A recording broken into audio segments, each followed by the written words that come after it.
funny for a junkie, cause Tommy always had money. Never coming up clucking something or bugging about frontings. You never heard him say nothing about how much cuts and fucking up the match. He shows up back, acting all buddy. But for somebody struggling and juggling between having food or fuel and a piece of habit to keep functioning, living disgustingly, sleeping uncomfortably on the freeways that their brains keep flooding. Everyone's coming up with stolen rusty huffy and shoes money. But there's something troubling about that junkie. Homemade product, black market pharmaceutical companies keep funding somebody covering from crooks to torch expenses before threatening abducted, divorcing and smuggling. But Tommy's up to something. No one's that trusting, jumping to judging, connects his friends with self-destructing lives, learning loyalties mean nothing.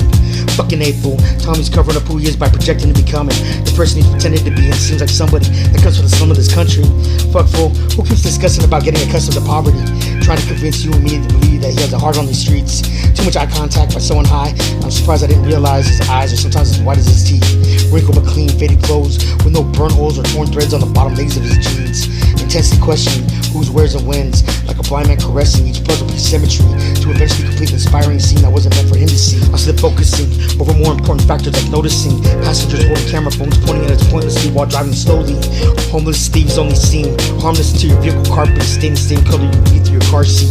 After a few weeks, Tommy the Fiend's routine helped feed families so they keep serving him because he returns loyally. But loyalty is something only a dollar masters receive. I mean, you would have died devotedly for a familiar cashier packaging your groceries, so don't expect more than you can afford from me. Tommy boy here has no family, but he got a paste the tan line where you find a wedding ring.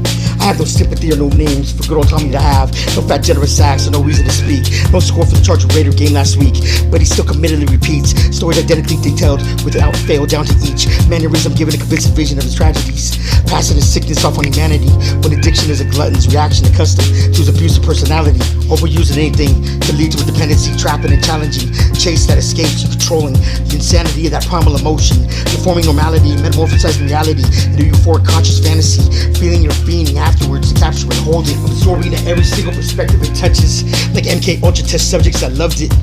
The same government that funded the chemists that constructed and published instructions to each chemical substance that flooded and marketed as legal narcotic, profiting off targeting the poor inner city populace that they're watching falling addicted to the products of destruction, so they can come in and take our freedom from us and then call it justice. A revolution without music means nothing. One man that's had enough of it is all you need to lead hundreds of others following in armies marching under anarchy's repercussion. For a public that's done with dealing day to day and feeling raped and unsafe under a system that functions off its own corruptions. Fuck it, we'll be beatboxing underneath all the trumpets. Some lies aren't worth your life and he knows it. Fuck that informant, force him to focus, we at war with this moment. Overdoses, dosage worth a small mortgage floating in his veins. A pathway is death pains, warnings, a poison's roaming like the drugs the FBI started transporting. Tommy was choking, suffocating slowly with his mouth foaming and his eyes rolling. Security guards patrolling, discover Tommy in the morning, resulting in a short story on the news. A married father of two, decorated special agent, praised by people who knew him closely, mourning knowing he died heroically, or did he?